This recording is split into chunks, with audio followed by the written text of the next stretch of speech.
शहबाज शरीफ के तुर्की दौरे के बाद एक ही दौरा पाकिस्तान को मजीद तरक्की दे सकता है और वो दिल का दौरा है। तुर्की में बदतरीन जल्जले पर शहबाज शरीफ का तैयब उर्दगान से इजहार अफसोस और अगले 6 माह तक तुर्की से इमदाद न मांगने का फैसला कर लिया। काश काश हम वाकई अपने तुर्क भाइयों के लिए कुछ करने के काबिल होते, लेकिन हमारे मुल्क को शरीफ खानदान ने तबाही के दहाने पर पहुंचाया हुआ है और अब फोटो सेशन करवाने के चक्कर में तुर्की जा रहा है। शहबाज शरीफ और बिलावल भुट्टो 76 अशखास का वक्त लेकर तुर्की जा रहा है। तुर्की में पाकिस्तानी सफारत खाने ने $16 लाख की होटल बुकिंग कर ली है। शहबाज शरीफ और बिलावल भुट्टो जरदारी के मुतासरा इलाकों के दौरों के लिए हेलीकॉप्टर का खर्चा $1 मिलियन होगा। इनका बस एक ही काम है, अय्याशियां करना, क्योंकि इमदाद इस तरह नहीं की जाती। ये पागल तो नहीं हो गए हैं? वहाँ इमदादी काम जारी है और ये जाहिल करोड़ों रुपए खर्च करके वहाँ किस लिए जा रहा है? दुनिया का कोई लीडर इस वक्त तुर्की नहीं जा रहा, बल्कि इमदाद फराहम कर रहा है। मदद तो ये कर नहीं सकते, उल्टा इन पर बोझ बनने जा रहे हैं। मुल्क दिवालिया हो चुका और इनकी चापलूसियां जारी हैं। इस दौरे की सिर्फ एक वजह है और वो शहबाज की एहसास कमतरी और सफारती आदाब से ना आशना होना है। वो इस वक्त इतनी बड़ी आफत से निपटे या ऐसे मसलों को प्रोटोकॉल दें। हाल ही में अमारात के सदर प्राइवेट दौरे पर शिकार के लिए रहीम यार खान आए। ये बिन बुलाए मेहमान की तरह वहां जा पहुंचा, किसी की प्राइवेसी का कुछ ख्याल नहीं। फिर अमारात के सदर को इस्लामाबाद की जबरी दावत देकर अज खुद इस्लामाबाद में तातील कर दी। मेरी इतला के मुताबिक दफ्तर खारजा ने शहबाज को मना किया, मगर ये बाज ना आया। बिल्ला की शर्मिंदगी हुई और अमाराती सदर इस्लामाबाद ना आए। अब तुर्की के सदर के कंधे पे सवारी के लिए बंदर की तरह मचल रहा है। माजी में 1997 में मारूफ सफीर करामत गोरी लिखते हैं, तुर्की में तबाहकुन जल्जला आया तो मेरे मना करने के बावजूद नवाज शरीफ वहाँ पहुंच गया और जहालत की इंतहा ये कि वहाँ पहुंचकर रात को अपने पसंदीदा मारूफ कबाब फरोश के रेस्तोरां जाने की फरमाइश कर दी। मैंने साहने पे तवज्जो दिलाई और कहा तुर्क बुरा मानेंगे। बाज फिर भी ना आया। बिल आखिर अगले दिन वापसी पर जहाज में कबाब मंगवाए और खाए। जी जी, आपने बिल्कुल ठीक सुना। छोटी सरकार ही नहीं, बड़ी सरकार भी यही करतूत करती रही है। ये खानदान इखलाकियात नहीं जानता। लास्ट टाइम तुर्की में जल्जला आया तो बड़े भाई साहब की हुकूमत थी। नवाज शरीफ एक नंबर का बेशर्म इंसान है। इसने तुर्की में पाकिस्तानी सफीर को फोन किया कि मुझे तुर्की आना है जल्जले से मुतासरा लोगों की ताजियत करने। पाकिस्तानी सफीर ने कहा अभी ये वक्त मुलाकात के लिए ठीक नहीं। तुर्की हुकूमत आपके इस्तकबाल के लिए या किसी भी सरबराह के इस्तकबाल के लिए रेडी नहीं है, वो मसरूफ है। आप फोन पे ताजियत कर लें, जैसा सारी दुनिया के सरबराहान कर रहे हैं। नवाज शरीफ ने बड़ा सा मुंह बनाकर ओके कहा। 15 दिन बाद नवाज शरीफ को एक बार फिर दौरा उठा और इसने फिर तुर्की में सफीर को फोन खड़काया। सफीर ने कहा इस वक्त बड़ी मुश्किल है। नवाज शरीफ ने कहा कुछ भी हो, मुझे तुर्की आना है। सफीर ने बादिल नाख्वास्ता इंतजाम की हामी भरी। तुर्की पीएम ने मुश्किल से 15 मिनट की मुलाकात का टाइम दिया। नवाज शरीफ की खुशी की इंतहा न रही। फौरी सालम तैयारा करके बाल बच्चों और अपने लश्कर के साथ तुर्की पहुंच गया। ताजियत की मुलाकात के बाद असल मुद्दा सफीर से बयान किया, मुझे तुर्की के कबाब खाने हैं। मुशर्रफ के दौर में एक बार भी दौरा न कर सका, इसलिए कबाब के लिए दिल मचल रहा है। सफीर ने फिर जमाने की ऊंच नीच समझाई कि हुजूर वाला जुबान खल तुर्की में ही नहीं, हर जुबान में जो कुछ कहेगी आपका भाई मर जाए तो इसकी ताजियत के बाद फरमाइशी खाना अच्छा नहीं लगता। नवाज शरीफ अड़ गया, तो क्या इतनी दूर मैं उर्दगान का मुंह देखने आया हूँ और बच्चों की फरमाइश का क्या? सफीर ने कहा सरकार आपको तो मुल्क खाते शर्म न आई तो ये फिर कबाब है। तुर्की का एक कबाबिया नवाज शरीफ का फेवरेट है। नवाज शरीफ किसी भी दौरे पे वापसी पर हमेशा शॉपिंग के लिए किसी न किसी यूरोपीय मुल्क में रुकता है। यहाँ भी तुर्की से हालैंड जाना था। सफीर को शेड्यूल पता था, इसलिए इसने ये हल निकाला कि जब आप यहाँ से फ्लाई करेंगे तो अनकरा पे स्टॉप ओवर है, मैं वहाँ से आपके लिए फ्लाइट में लोड कर दूंगा। लिहाजा पाकिस्तान के खर्चे पे कबाबिये को अनकरा सारे सामान समेत अनकरा पहुंचाया गया। इसने कबाब तैयार किए जो नवाज शरीफ एंड कंपनी ने फ्लाइट में खाए। आज सुना शहबाज शरीफ तुर्की जा रहा है। बदनस्लों को किसी के मरने की खबर मिल जाए तो अपनी रोटी पानी के लिए हर हाल में पहुंच जाते हैं। शहबाज शरीफ और बिलावल भुट्टो की खिदमत में अर्ज है कि हादसात के शिकार ममालिक के लिए खुद उनकी सहूलत देखी और पूछी जाती है। दौरों का शौक मसाइब की तमाशबीनी पर तो खत्म हो जाना चाहिए। तुर्की और शाम दोनों की मदद कीजिए, मगर उनसे पूछें कि वहाँ इनकी जरूरत भी है या नहीं। हादसात में अहम बात लोगों को रेस्क्यू करना होता है, वहाँ जाकर नजारे करना नहीं। ऐसे वक्त जब तुर्क कौम क़यामत खेज जल्जले की वजह से हंगामी कार्रवाइयों में मसरूफ है।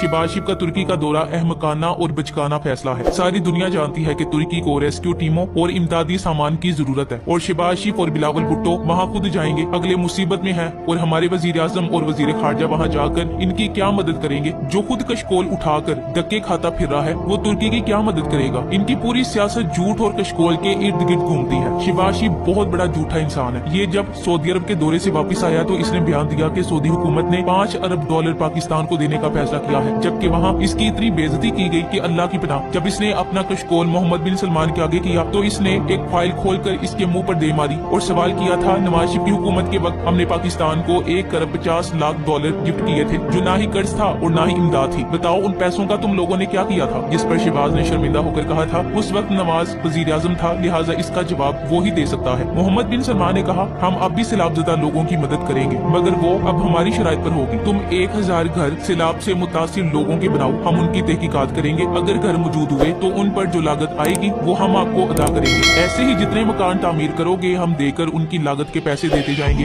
लानत है नवाज और शिवाशी पर। ये सिर्फ पाकिस्तान को ही नहीं लूटते रहे, बल्कि जैसे कुछ भिखारी अपने किसी बच्चे को बीमार बताकर पागल बनाते हैं, ये खानदान भी यही काम करता रहा है और अब भी करने की कोशिश में रहता है। ये लोग जब कभी पाकिस्तान में जल्जला या सैलाब आता है तो खुश होते हैं कि चलो इन कुदरती अजाब को देकर दुनिया कुछ तो पैसे देगी, मगर अब ये बेनकाब हो चुके हैं। इनकी वजह से पूरे पाकिस्तान के लोग बदनाम हुए हैं। अगर शरीफ खानदान का इंसाफ क़यामत के दिन पर रखना है तो जेलें बंद करके लंगर खाने खोल दे, क्योंकि गरीब तो रोटी के लिए जेल जाता है या छोटा मोटा जुर्म करके। शहबाज शरीफ के जराइम की तो एक लंबी फहरिस्त है। साबिक पुलिस अफसरों की वीडियो मौजूद है जिन्होंने बयान दिया कि खादमे आला के कहने पर इन्होंने जाली पुलिस मुकाबलों में कितने घरों के चिराग गुल किए। अगर हिसाब क़यामत पर रखना है तो फिर पुलिस की भी जरूरत नहीं, पकड़ दकड़ की भी नहीं, नंगा करके मारने की भी नहीं, इंटेलिजेंस का भी क्या काम है। जुर्म की सजा नहीं देनी तो खोज क्यों लगाए। जजों का तो बिल्कुल काम ही नहीं, मुफ्त में खजाने पर बोझ है। पहले ही इस मुल्क में जंगल का कानून राइज है। जिसके पास ताकत है वो जुर्म करके भी सताइश का हकदार है। जो हक सच पे खड़ा हो वो गोलियां खाकर भी अकड़ का ताना सुने, सिर्फ इसलिए कि वो पाकिस्तानियों का लूटा हुआ पैसा निकलवाना चाहता।